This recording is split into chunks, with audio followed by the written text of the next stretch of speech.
Hello, everybody, and welcome to a spooky episode 38 of Real Stories. As you can tell by the spooky nature of this episode, today I have 3 paranormal stories for you. So, with no further ado, let's get started.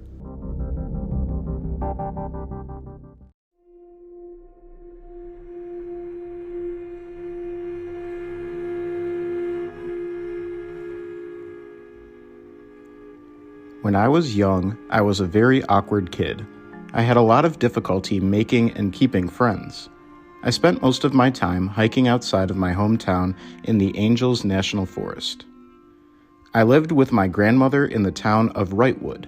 I would spend most of my nights out camping, claiming to be going on small trips with my Boy Scout troop, when in reality, I would just take my backpacking tent and find a nice secluded canyon to sleep in. Whenever I would sleep in the canyon, I would have strange but comforting dreams where my childhood dog, Shelby Lynn, would come find me in the woods, huddle up to my sleeping bag to stay warm, and I would talk to her throughout the night about my woes and my accomplishments. It's always felt surreal when I woke up and she wasn't there, so I tried to go back as often as possible just so I could see her again, all the way up until I turned 16. I stopped coming to the mountains as often because I was spending a lot of time with my girlfriend down in the high desert. One day, about a year into our relationship, I decided to take her hiking up to one of my favorite canyons. About halfway up the canyon, she slipped and badly twisted her ankle. It was swollen to the size of a grapefruit. I asked her to let me carry her back down or to let me tear a piece of my shirt off to use it as a sling, but she refused. So we continued down. About 10 minutes into our hike down, she said she saw something. I asked her what it was, and she said she didn't know. Just movement in her peripherals. Then, about 5 seconds later, something scared her so badly she almost fell again. I took her back home and we treated her ankle with a sling and a compression wrap. To this day, she still refuses to acknowledge what happened, and I think perhaps that's for the best. When I was 17, we eventually broke up. Her mother had gotten into an accident while drinking and driving, and she was forced to move in with her grandparents. We couldn't keep up the long-distance relationship.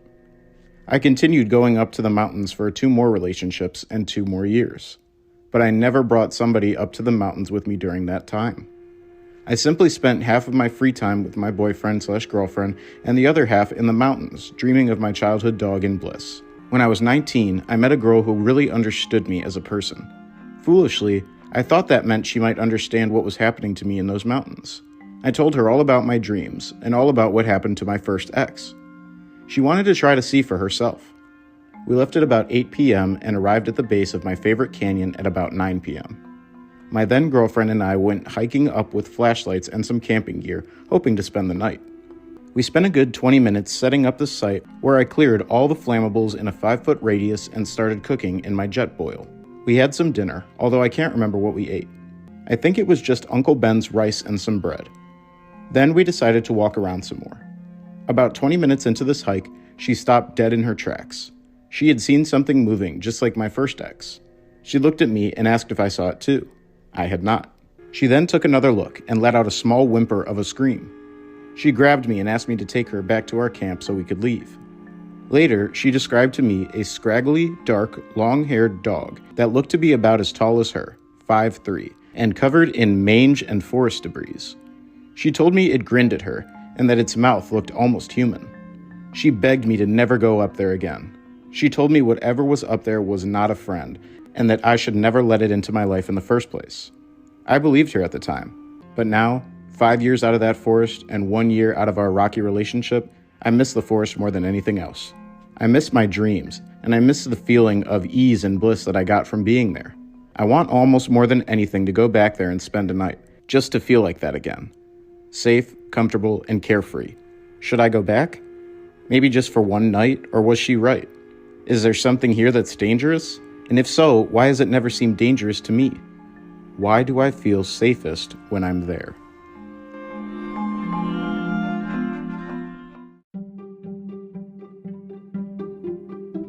That was a very interesting story. So it sounds like our author was seeing a kind of dream spiritual vision for himself involving a dog whenever he went up to this mountain. However, when he tried to take others to enjoy his same vision and hope that they would experience something similar, if not the same one, it sounds like it had a weird consequence. So it starts off with our author, and they're talking about how they like to hike a lot. So he liked going up to these canyons because he would just be very relaxed, and he would have a dream where he would have a childhood dog with him, Shelby Lynn, and the dog would come and find him in the woods, huddle up in his sleeping bag to stay warm, and he would talk to his dog at night about his problems and his life, his accomplishments, his woes, everything. So it was kind of like a place where he could just go and relax. But when he started dating a girl, he tried to take her up there. And at first, she falls and twists her ankle, which, is just bad luck. Unfortunate. But she said that she saw something very scary up there as well. And she said that she didn't know what it was, but that she saw it in the peripheral vision. So she didn't get a close look at it, but it was something very scary. And it scared her so bad that this is after she had already sprained her ankle. She almost fell again. And to this day, she still refuses to acknowledge what happened. So him and this girl who saw this thing and experienced this bad luck when he tried to show it to her, they stop talking and they break up. A couple relationships and a couple years later, he is dating a girl and he tries to take her up to this canyon. So they're walking up there with flashlights and camping gear because they were, trying to spend the night. So they made dinner at this campsite, and after eating dinner, they're about 20 minutes into their hike, and his girlfriend stops dead in her tracks and said that she had seen something moving just like his girlfriend had seen. And then she looked at him as if, are you not seeing this? But he didn't see it. So she then took another look and let out a small scream, and she grabbed him and asked her if they could leave. Now, fortunately for us, she describes what she saw and described it as a scraggly, dark, long-haired dog, as possibly as tall as 5'3", and it was covered in mange and forest debris. So this is a really interesting story because I don't exactly know what to make of it. This guy says that he always went up there and had these dreams of his childhood dog. But whenever he tries to go up there, he'll bring company and they'll see an evil dog creature. So I don't know what to make of it. It sounds like almost what they want us to think is that it's the same dog from his dreams, but I don't know if it's being protective of him or what's going on, but it shows itself in a very different way to other people. But maybe this is his spirit animal. Everybody's always talking unseriously about spirit animals, but maybe this guy's spirit animal is his dog. But either way, it is pretty creepy because if you see what's commonly referred to in the paranormal world as a hellhound, which are just like these demon dogs, those are normally very scary. A hellhound is a dog represented in mythology, such as that of ancient Greek or Scandinavian, as a standing guard in the underworld. So if you've ever seen Hercules, that big dog that was chilling with Hades, I believe that would definitely classify as a hellhound. So just for a little bit of context. But a very interesting story, and I'd like to know what you guys think of it.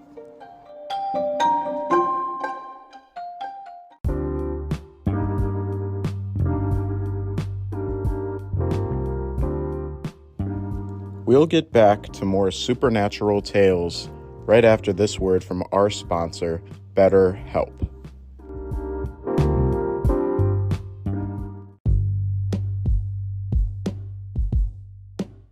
Hey guys, it's really hard to go through life if something is weighing you down mentally. For years, I tried to get through life while suffering from anxiety and thinking that everything was normal. I just thought that this is just how I feel, and, it was pretty miserable. However, once I finally talked to a professional about it and I was able to get help, I'm doing so much better now. Honestly, it's a game changer. So if you think you might be feeling stressed, depressed, anxious, or overwhelmed, today's sponsor, BetterHelp, is here to help you. BetterHelp offers licensed therapists who are trained to listen and help you.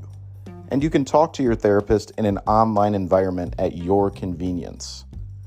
There is a broad range of expertise in BetterHelp's network of 20,000 therapists that give you access to help that may not be available in your area.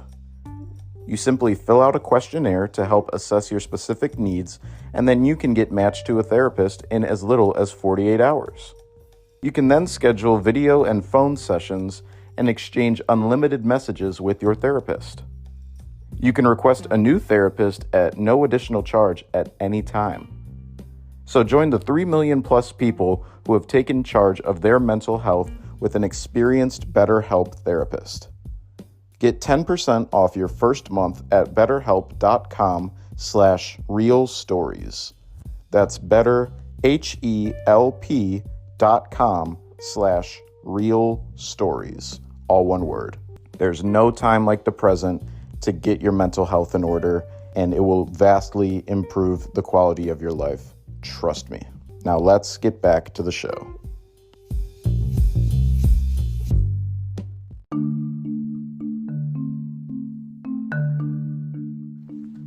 I live in a small town on Lake Superior. I've known of several supposedly haunted lighthouses around the area, but I was unaware of any activity in the lighthouse in the city that I live in. So I was pleasantly surprised when I heard they were offering paranormal tours of the lighthouse. I really didn't expect much to happen, but I decided that it might be fun for my wife and I to go. The first time we went was a pretty wild ride, but that story is for another time. Our crew got several intelligent responses via EVP recordings, but the second time was pretty neat. Long story short, it is believed that the spirit of a child resides at the lighthouse. There was a group of 6 of us, and we were all in the basement. One of the investigators leading the tour was trying to contact the child's spirit. A fellow tour goer had eagerly volunteered to lug around the SLS camera for the past hour and a half. I tried to carry around the box where spirits could pick out words, but right when I grabbed it, the voice said, "wrong," and that was a huge nope for me. The tour was coming to a close without him noticing anything on camera at all. I was standing across the room from the man with the SLS camera when I noticed that the hair on my arms was standing on end and my skin was tingling. I went to say something to my wife, but before I could, she grabbed me and told me her opposite hand had gone ice cold. Seconds after, the guy across the room with the SLS camera called me over. I walked over to find that there was a small stick figure that appeared to be holding my wife's hand. The hand that she said was freezing. It wasn't like a flash and then it was gone. It stayed for several minutes. My wife would move over and it would show up again. The experience didn't feel threatening at all, though. I wasn't super surprised by this, as my wife has a really caring and compassionate energy about her, and her entire career involves caring for troubled youth. It would make sense for a child to be drawn to her.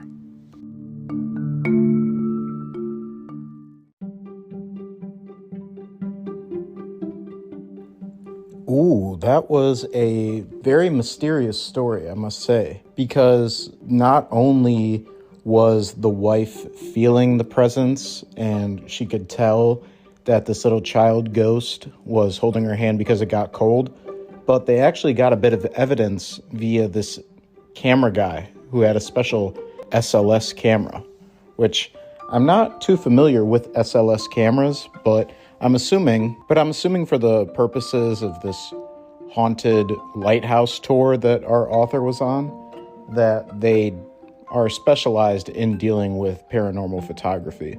So that's really cool.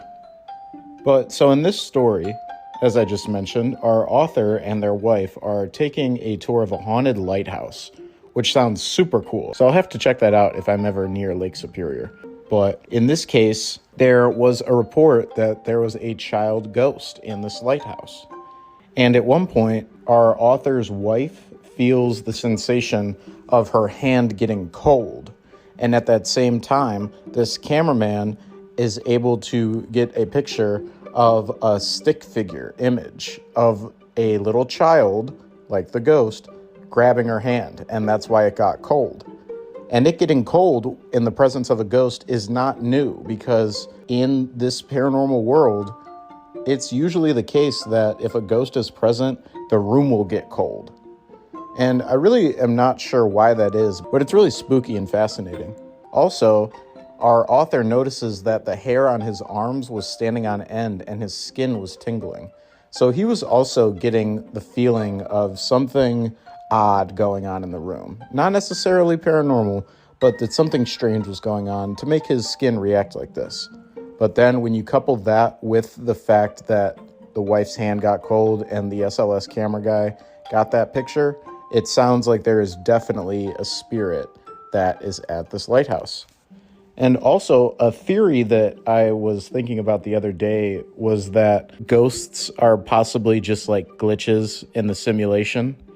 And I think it's low-key plausible because, that would explain why sometimes they're in like black and gray and sometimes you only see them for a moment. Like, it's just like a lag. Just like sometimes they pop up in the simulation. Simulation can't be perfect. That's why occasionally they get weird things that don't make sense. So, I don't know, but I thought that it was an interesting theory for sure.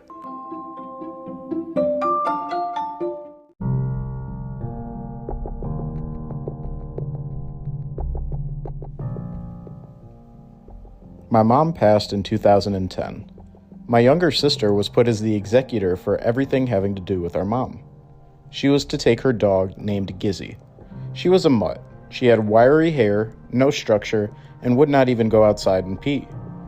When we brought her home, my third son took to her. He said that he would clean up after her, feed her, walk her, all the things a kid will say but never do. My wife and I did buy a cage. Because she would not pee or poop where she slept, we set up her food and water inside the cage, and it was not a box. It was literally a cage, complete with wire mesh. We put her up at night, and she was out in the morning, and we would walk around and go outside with the other pups and eat and drink. Then, when we left or we went to bed, she went back in the cage. The cage had a doggy bed, some towels. It was kind of a cushy comfort.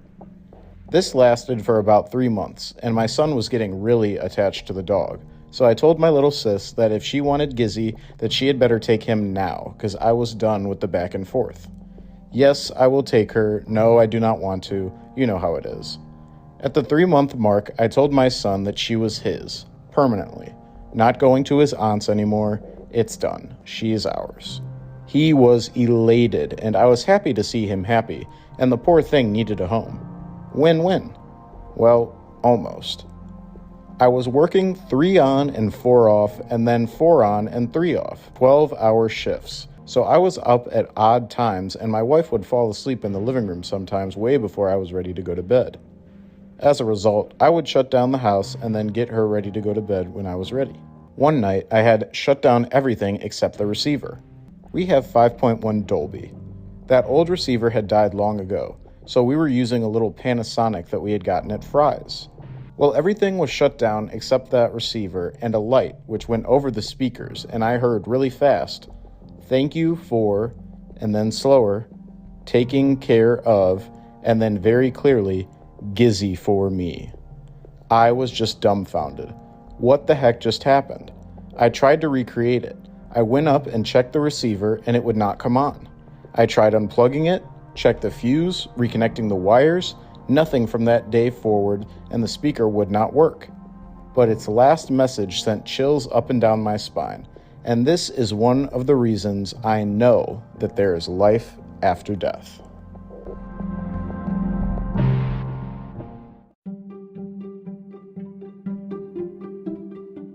Aw, that was a cute little story. See, this is my thing. Whenever people think paranormal, they automatically think scary and they get chills up their spine. But there are a lot of stories just like this one, where it's just a loved one letting somebody know that they're okay, or in this case, thanking them for something that they did. So, in this story, our author is tasked with taking care of a dog. And this is not just any dog. This dog belonged to his late mother. And originally, his sister was going to take care of the dog after his mother had passed. However, once he took the dog home, just because they were kind of sharing the responsibility, his son really took a liking to the dog. And one of the things that I think is also interesting is that maybe the spirit from the mom had kind of went over to the dog, and that's why the son connected with it so much. That's also looking pretty deep into it. Maybe kids just like dogs. Also a very reasonable explanation.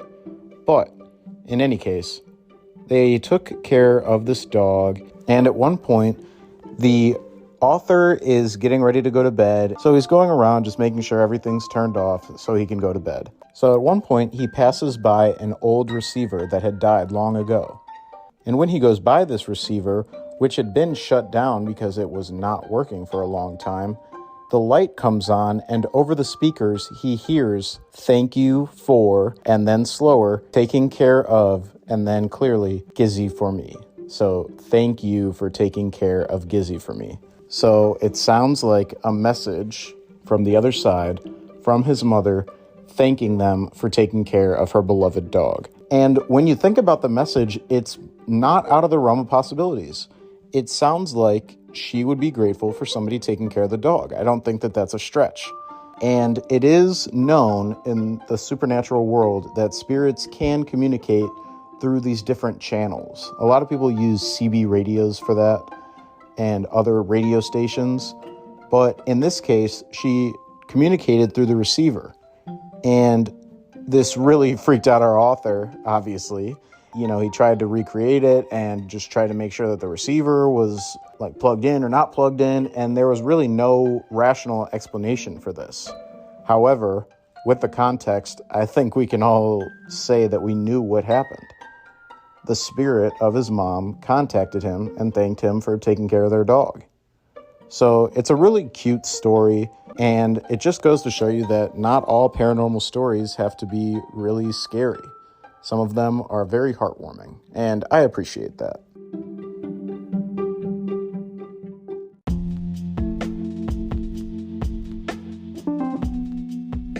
Alrighty, guys, that's going to do it for episode 38 of Real Stories.